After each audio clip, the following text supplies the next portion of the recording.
Waqt żjara li għamel il-kap tal-Partit Nazzjonalista Adrian Delija f'San Ġwan huwa rikonoxxa x-xogħol siewi tal-Kunsill Lokali mmexxi minn maġġoranza nazzjonalista li kommetta ruħu li kull żona partikolari tal-lokalità tiġi imħarsa kif tistħoqilha.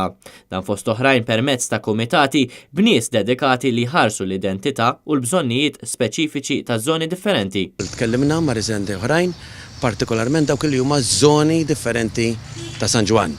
Il-kappara li kien Hamlet, u dan il-gvern ovvjament neħħieħ, li għandhom il-bżonnijiet partikolari tagħhom li huma differenti miż-żona ċentrali ta' San Ġwan.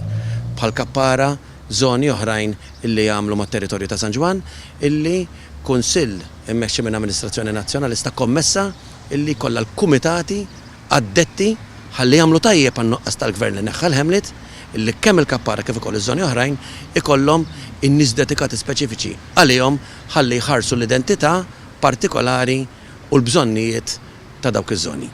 Adrian Delija nnota mill-ħwienet li dar li dawn qed ibatu minn nuqqas ta' bejħ. B'dispjaċir Adrian Delija qal ukoll li kieku l-Gvern ċentrali wera interess u koopera, il-ġnien ta' Vjal ir-Riħan faċċata l-Knisja ta' San Ġwan seta' jiġi żviluppat b'mod aħjar.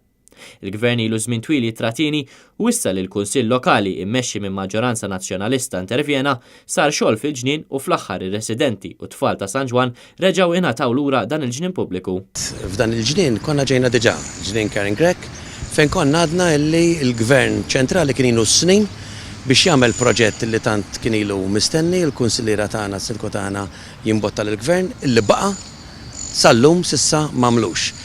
Fejn kella ssir binja, u mbagħad ġnien, binja għall-Kunsill Lokali u mbagħad ġnien ikbar u isbaħ. Il-Kunsill Lokali wara snin jistenna kellu jintervjeni u bil-fondi tiegħu għall-inqas reġa' rat lura dan il-ġnien għat-tfal ta' din il-lokalità. Preżenti fl-imkien mal-kap tal-Partit Nazzjonalista kien hemm is-Sindku kandidati għall-Kunsill Lokali u tal-Parlament Ewropew.